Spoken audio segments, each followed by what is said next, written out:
Talk Erie and the Joel Natale Show.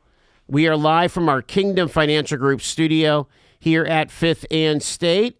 And once a month, we set up a meeting with the mayor of the city of Erie, Joe Schember. He's with us now. Yes. Happy February, Mayor. Good to see you. Happy February's almost over. But it's almost February to you, too. Thank you. Thank exactly. You. Well, another Friday, another snowstorm. I feel like we kind of navigated it okay pretty good. It's been a cold winter, too. We haven't had a cold winter like this since I was a little kid here. Are you hearing from Public Works about... we're hearing a lot of complaints about we're running out of salt. Anything that way? Are we good on supplies? I believe we have plenty of salt because when I go to get gas in my city car, I can see it, and there's a lot. You can see the mounds. Yes, there's a lot still in there. Well, we went a couple years where we barely touched it, right? Right. Last year we had way less than 30 inches of snow the whole winter. It was 20 some, in the lower 20s. So this is. Been a rough winter for most of us, I think. What do you, as far as getting into the nooks and crannies of the city, the plows seem to be doing okay? Or? Absolutely, they get everywhere. And of course, back on Thanksgiving, where we had those huge snowfalls right after Thanksgiving, that it was hard because they ran out of places to put the snow even. But over time, they got it under control, and they've done a good job since then. Absolutely. I wanted to talk about some other things that have been priorities here. What comes to mind that you kind of been working on in the last few weeks, do you think? I've been working on a lot of things. I've had I've had a lot of speeches to give recently for some reason. So we've spent a lot of time on that, and I practice them a few times before I go and deliver them. So we've been doing a lot of that. Well, you had your State of the City speech, right? On WQLN, right? That's right. Yeah, we did a couple of those around at different places here, and that was good because it kind of put everything into perspective of what we've accomplished over the last 7 years. Absolutely. There's a lot of moving parts. And so one of the things I wanted to kind of congratulate you on is your media department. I don't know who's running that, but at any given time, I could turn on the YouTube channel and watch a land bank channel or... And I know this is like super exciting stuff, right? Watching the Planning Commission, but it's there and it's public access, and I think it's quite an important thing for the citizens, right? Do you ever watch city council meetings? I do. Well, those are the most fun. Yes. I mean, we should invite in, Saeed, Taraky, and Brother D, Daryl Craig are with us, the community liaisons. I'm going to tell you, gentlemen, for pure entertainment on a Wednesday night, once a month, you can watch Citizens to be Heard at the city council meeting, and really, you learn. I think I learn a lot though. At Citizens to be Heard, don't you think? Absolutely. Sometimes. No comment. Sometimes you could be a little bored, I think. Right. Citizens, but you do learn sometimes. Definitely. Well, there's no doubt about it. And again, we just went through what is it? The tenants' rights. Did that all get where's that at, Daryl? What is that done now? Well, it's being finalized. A lot of hard work, I guess, went into it. I know City Council was working closely and listening closely to the people. I think it was Dean Melinda Hall and that group, the Spiritual Coalition, and I think it's something that's going to, and when everything's said and done, after they revise a few things or everybody has their input, I think it'll come across as being something that needed to happen. Well, some of the conditions that were described, and it's usually an out of town owner of a rental that is usually some of the worst offenders, and that's what I was going to say, Joe. You have renegades who don't follow with the city plan, registering, getting inspected. You have people with needs, maybe a desperate situation, and they take the bait and they go, and then they find out that it's problematic. And so I think it's just shine the light. Yeah. And I think overall it's going to be a good thing. See, when you talk about like some new Americans or refugees as they come, when they're trying to get housing, how difficult is that? And because this really ties into, because it's renters' rights, it's also code enforcement and the whole 9 yards. Everybody has a part to play. Oh, absolutely. I mean, there is some concerns, but overall, in general, I think the housing has been provided to the new arrivals. I know once you are new to the community, adjusting in a new community, that's not an easy process. Right. We have heard from some of the immigrants, their expectations are high, when they are coming here.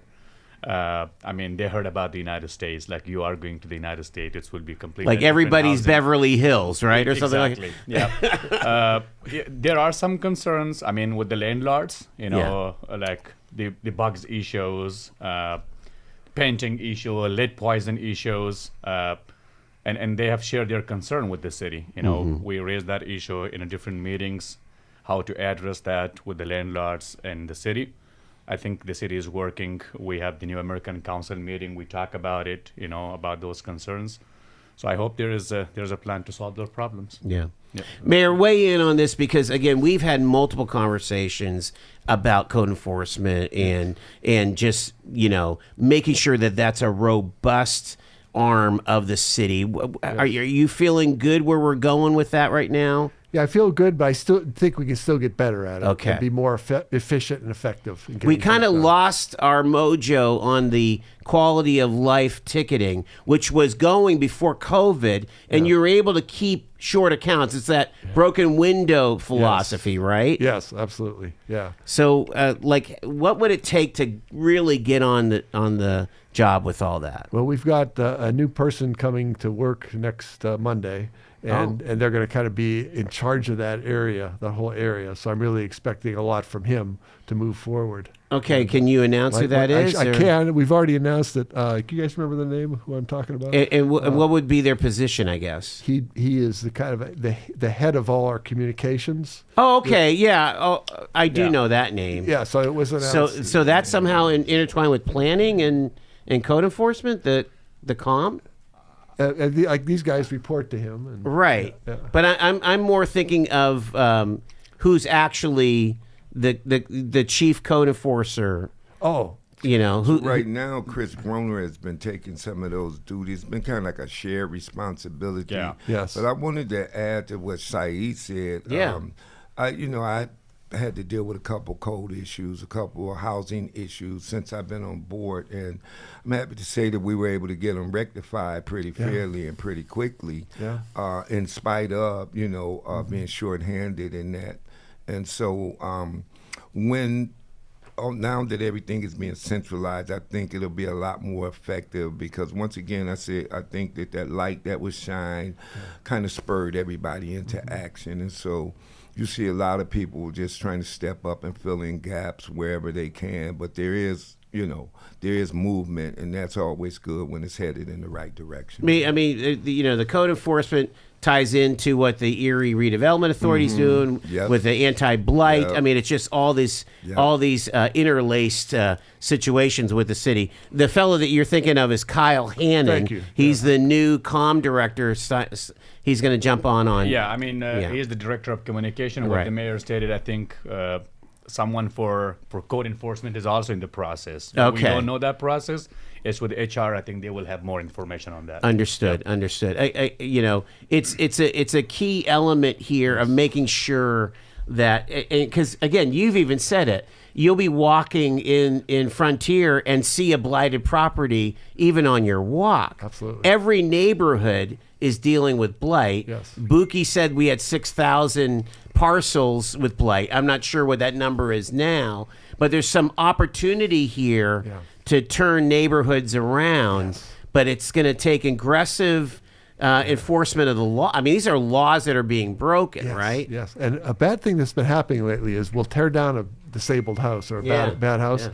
Somebody next door will buy it. It just becomes part of their yard. And that's something we want to not necessarily entirely stop, but at least we want to start putting up some new houses. The problem with that is a new house might cost $500,000 to put up, but it's only going to be worth $300,000. So who's going to buy something for $5,000? Right.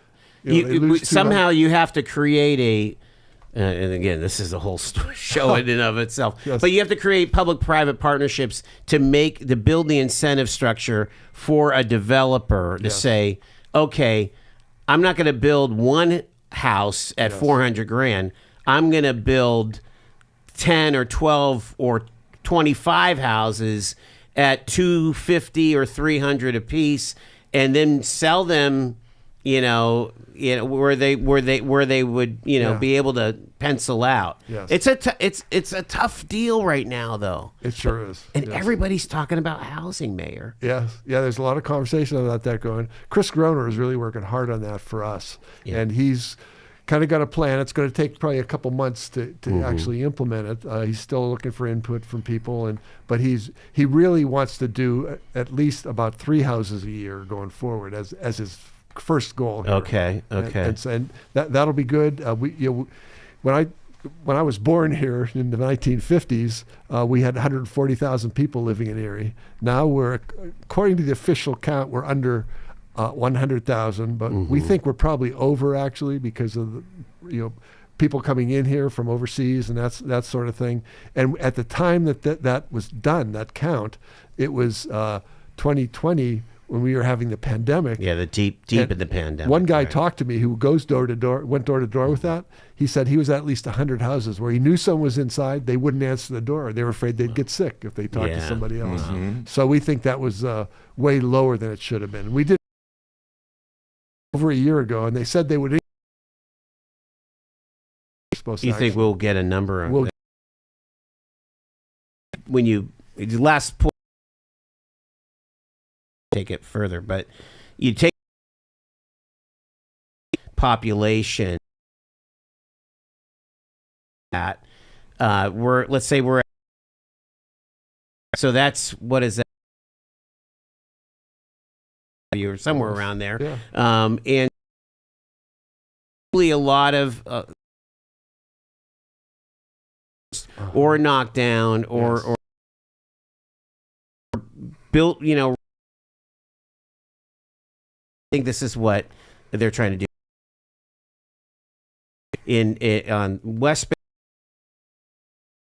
There's these pockets and stuff is going on. So we're in bad shape. Fixed them up, and now we've taken them off that list to tear down because they're in much better shape. So that's good. That's good as well. Yeah, if you're handy that way, yes, that'd be the way to do it. We're talking to the mayor and his community liaisons. Take our first break. If you want to ask a question, 814-679-1080. You can call or text on that line, 814-679-1080. Back in 2.5 minutes.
It's Talk Erie and the Joel Natale Show. We're talking to the mayor and his community liaison, Saeed Taraky, and Daryl Craig are with Mayor Joe Schember.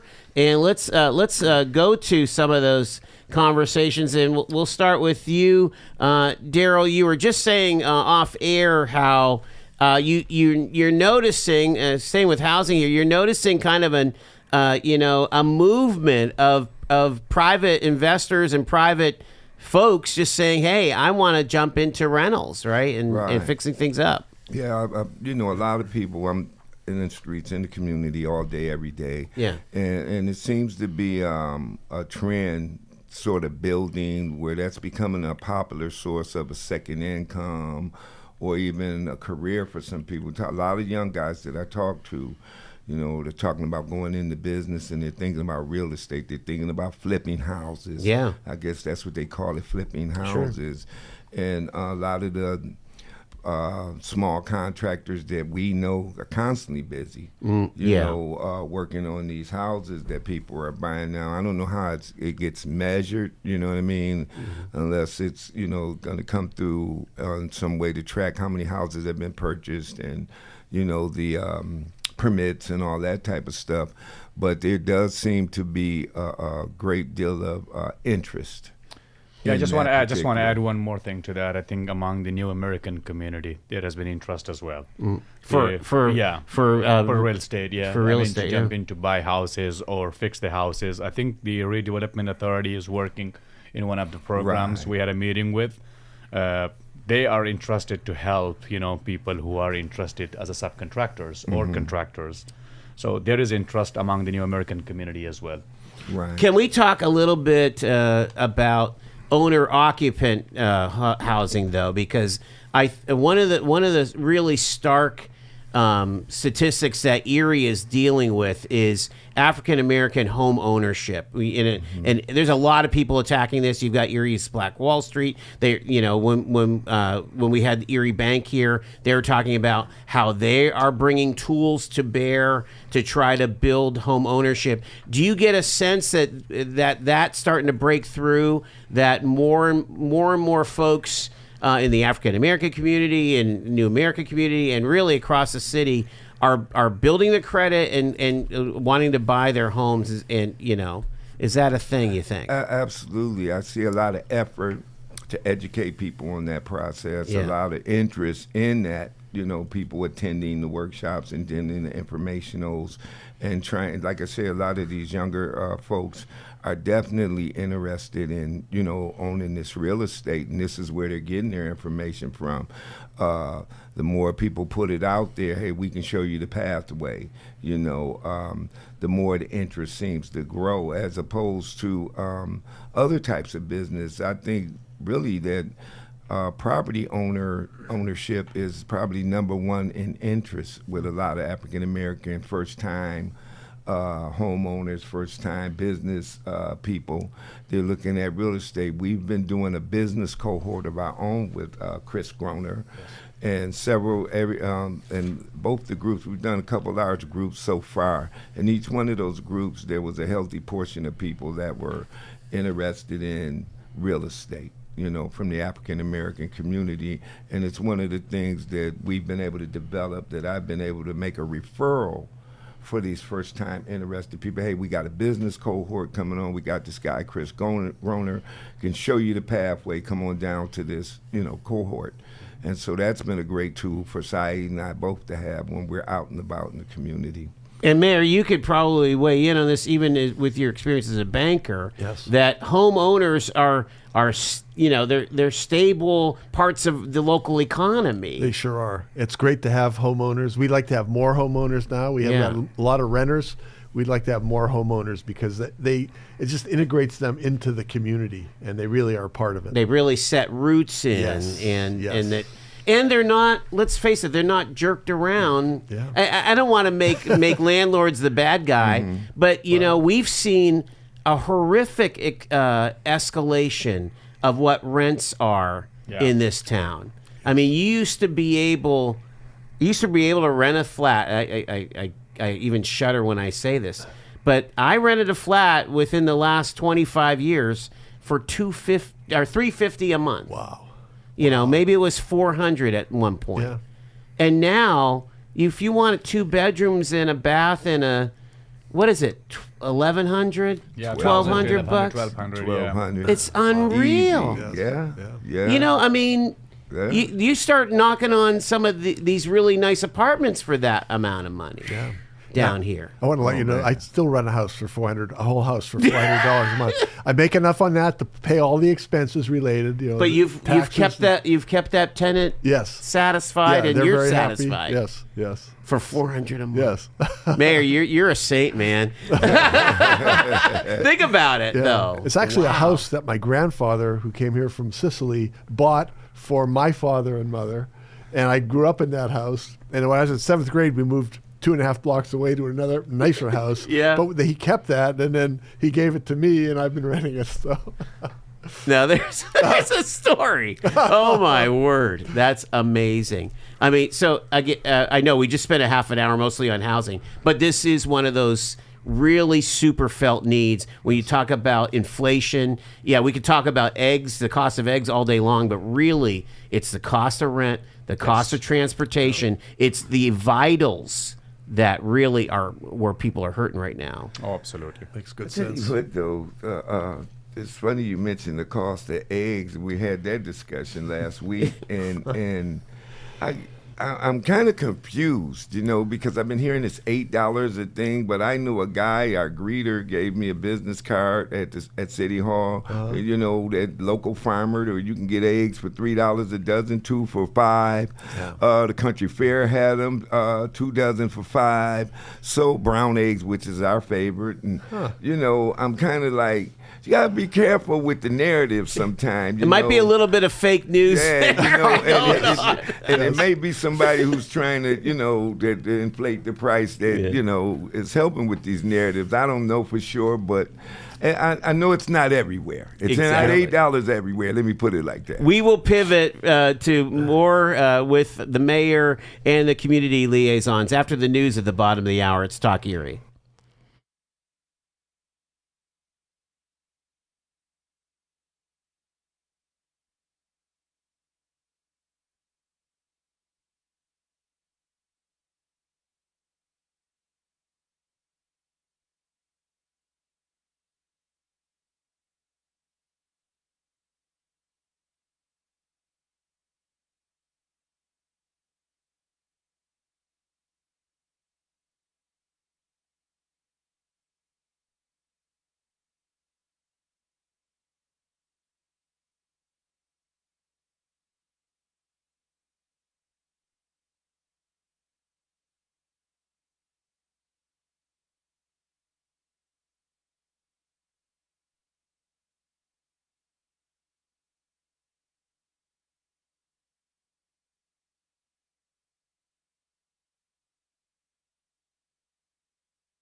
It's Talk Erie and the Joel Natale Show on a Friday. Mayor Joe Schember is with us.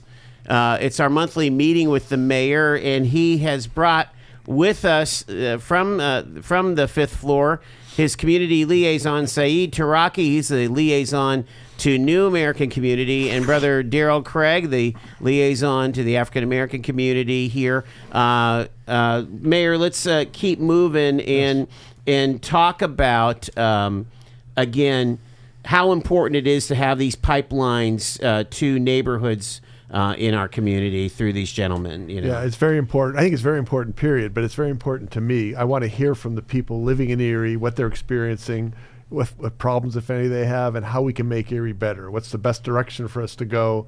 And we try hard to implement that and move it forward. Yeah.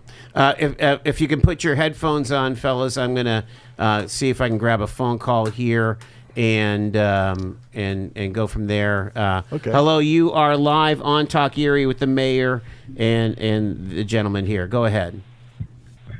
Yes, I have a question for the mayor of Erie, and people that's there are listening. I have a concern for the kids of Erie High. They all literally catch the bus around my neighborhood, and I seen the bus ride past. And I asked them, I said, why did it ride past? And they said, when it's full, it's like that. And I said, well, how do you get to school? And they said, we have to walk. With it being cold, what does the future hold for our children, underneath these circumstances? Because we got kids that end up never going to school because of that. They have to walk 2, 3, 4 miles to school in the cold. Well, and I was just, it's a concern for me because I'm a neighborhood guy, and I see all these kids and I never hear nobody discuss these type of things, and it's difficult for the future of the children, if you ask me. To either just to rely on themselves to get there alone is like a task, Yes, we don't know what they got going on at home, anything like that. Yeah, I mean, I'll let him answer off the air. Thanks for the call, caller. Appreciate it. What's your thoughts? And I'm very, very surprised to hear that because I've never heard that before, and I know kids can walk up to 1 mile. 1.5. 1.5 is the rule. So if they had 3 to 4 to go, that's a lot. We never should drive by them, or if anything, we should drop off the kids we have and then go back and get them as well. So I'm very surprised to hear that. Daryl, are you hearing this from the Blue Coats at all? Or? Absolutely not. Now, I'm glad that he raised it because I can tell you, if he's still listening, please get in touch with the Erie Blue Coats anytime you see something like that. In fact, get in touch with the EMTA. That should not be happening. Yeah. We've worked very hard over the last few years along with the United Way, with the school district, to provide safe passage to school to the point that we went out, we shoveled snow. We shoveled whole city blocks to make sure kids couldn't have to walk in the streets. We've done walking school buses where we've walked the kids from their homes to the school personally. And so to hear that a bus is riding past our students and leaving them stranded is no, that's intolerable. So I hope that you would take your observations a little further than just the radio show. Please call the district, call EMTA, and make some noise about that. You can reach us at bluecoats814@gmail.com, bluecoats814@gmail.com, and we'll do everything we can to see that doesn't happen. Daryl, I would imagine that if they have a full bus, they would roll another bus because I mean you have one start time and one finish time, so there's a glut of kids that have to go somewhere. Yep. Absolutely. So you have to roll a lot of buses. And I don't think it just doesn't even sound like that should even be legal that a bus could ride by a group of kids not without another bus right behind to scoop them. Yep, what I mean? That not saying it didn't happen, but if it is happening, it needs to stop. Yes, I agree. While we're talking about the kids, there's been some concern since the beginning of the calendar year. That we might be seeing some gang activity come back up. When the police chief was here last month, he said there might be some network kids or grudges going back on. Have we put a stomp on that, or are we still? Is that still a concern? If you know, I think it's still a concern. I know the police are working on that very seriously. Yeah, and trying not to let that happen. And we've got a lot of programs that are going on that they're part of as well, and to try to make kids feel good and understand what they needed to do to be successful in life, how you can live a good life, how you can get a good job, support your family. I mean, it's very important, and we need to be very serious about it. So you talk about, and we'll talk to Brother Daryl in a second here, but when you're dealing with your communities, and we're talking about the young people, what are some of the concerns that you're hearing from parents, and what are some of the successes, I guess? Well, I mean, specifically talking about my community, we're new to the community here. Yeah. Just like 2.5 years or 3 years. There are no specific concerns. They're excited for the education opportunity has been provided to them at the Erie Public Schools. Kids are going on a regular basis. I didn't hear any specific concern from the parents or my community. Yeah. So they seem to be finding their way in the middle schools and the high schools. Absolutely. And so on. Yeah. Kids are going to elementary schools, and I know they're excited going to middle schools, in high schools. There are kids, we have a bunch of them at the Erie High. I mean, they're satisfied. Okay, good. We have kids at the middle school. They're happy as well. I don't see any specific concern from my community.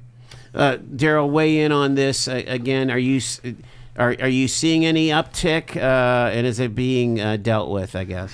Overall, violent crimes are down. Yes, exactly. But, one act can get so much attention, and rightfully so, if you think of how the year started and ended. It was horrible.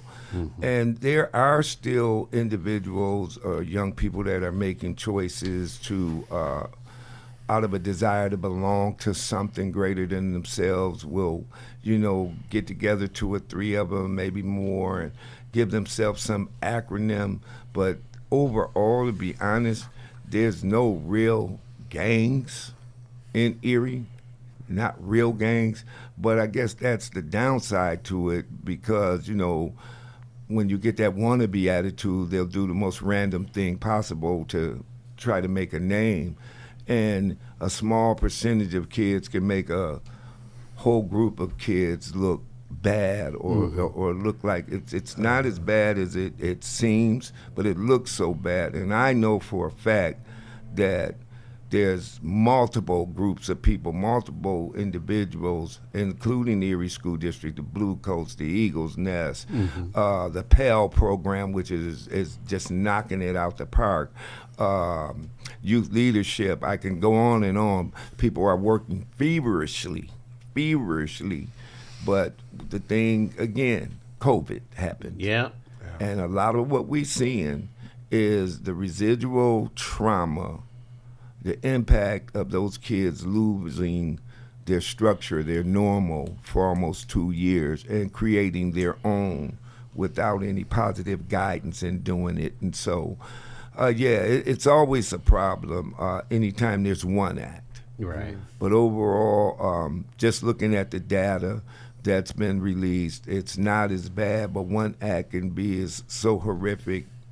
Yeah. You know what I mean? So when you consider where we were at, 4, 5, 6 years ago, you go back 10 years when Judge Piccinetti and Jack Denieri, they all started Unified Erie, right? But when, even if you go back 5 years or so, when we first started the radio show, you had really tough young people at Edmund Thomas, and they were, they didn't belong there. That was where the kid that shoplifted maybe ended up in. It was like there was like a hierarchy of some pretty criminally minded young juveniles, and so we've gotten well better than that at this point. Because of the work of Erie Police Department, because of multi-jurisdictional efforts. I mean, they had that huge FBI raid, a year and a half ago or so, where it took a lot of, and they've taken a lot of guns out of the area. We've actually done that every year for the last 3 summers now, and there have been with like a big 50 people arrested. Yeah, wow, and that's had a big impact. Yeah, absolutely. City police have been doing that. And we had the coroner on earlier in the year. Fentanyl deaths are way down. So I mean, that's an indicator that the market isn't as prolific as it used to be. Yes. So That's wow. good. So I mean, those are all good indicators for Yes, sure. very good. What else are we working on as folks in the community here? Saeed, you want to, We're working, especially like my job as an immigrant and refugee liaison, very well connected with the immigrant population in the city of Erie, especially with the new administration. There are some concerns among the immigrant community. But again, I just want to talk about we are working and serving those who came to Erie legally. Since 2018, Erie has welcomed more than 4,000 immigrant and refugees in the city of Erie. 3 agencies are working with them. The city is working with them. Especially like couple of last few weeks, there were some concerns among them, but there should not be any concern. They are here legally. right? They're not illegal here. They have been through a process here. So working with those, especially with the immigration attorneys, how to pass that message to the immigrant population, like what is your rights? You need to know your rights.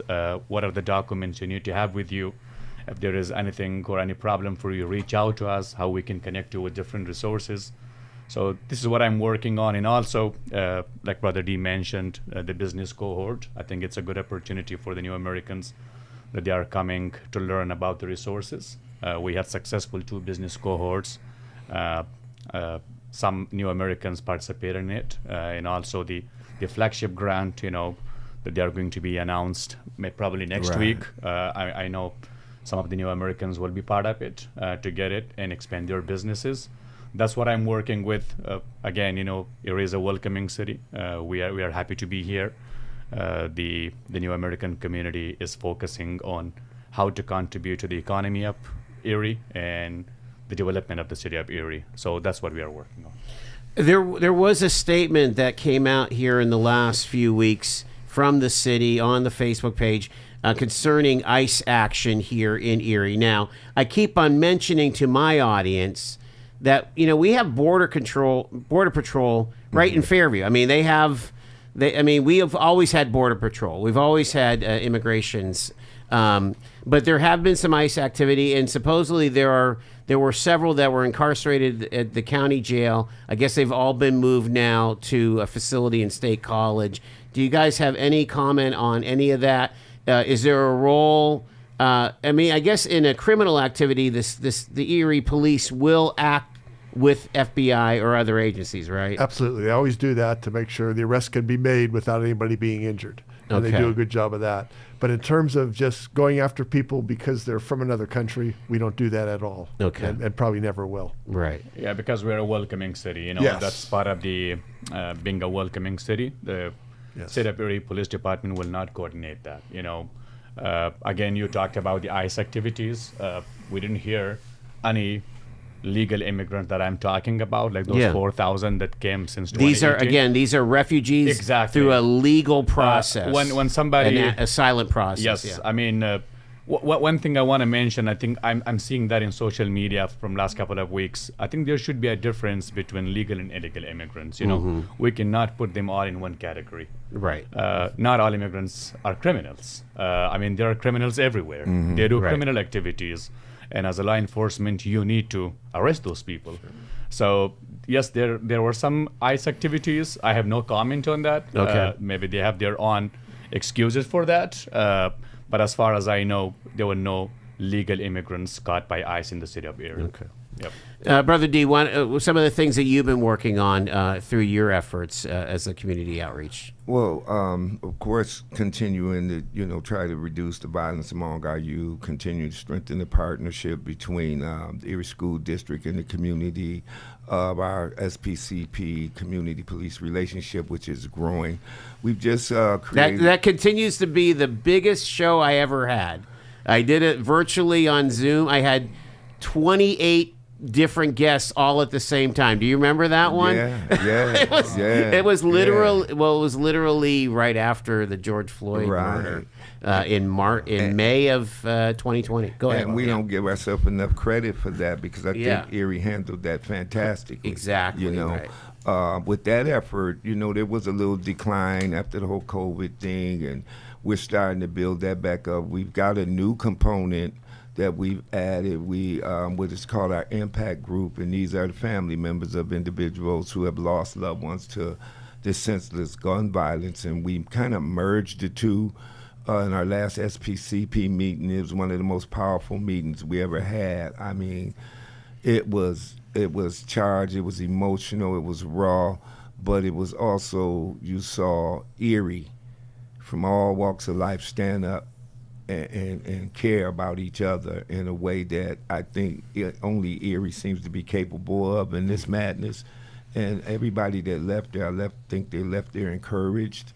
And I think that we strengthened ourselves even more. And so we're looking to expand that out, this impact group, and just the community engagement overall, being able to go out and give accurate information as opposed to urban legends and mythologies and, misconceptions, like the whole illegal immigrant thing.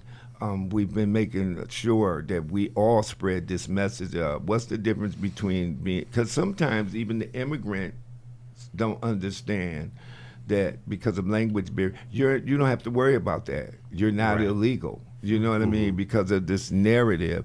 And contrary to popular belief, I don't know of one bus that is pulled in here in the middle of the night and dumped off a bunch of illegal immigrants. Right. That's never happened. Are there not illegal immigrants in Erie? I don't know that. Right.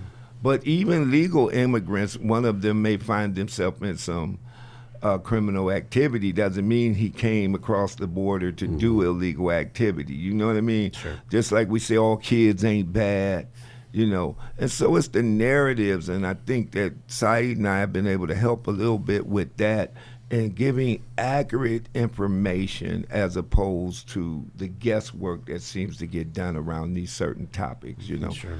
And I appreciate that opportunity, Mr. Mayor, to have been able to do that. Mayor, we've just got a couple minutes left with you and our friends here, the liaisons. When you talk about your core values, it's pretty evident of what these gentlemen are working on. Really is kind of flowing from your leadership. I really, really appreciate everything the two of them are doing, and many of my other employees as well. Right. When I first took office, I was saying, well, I might be able to do 20% by myself.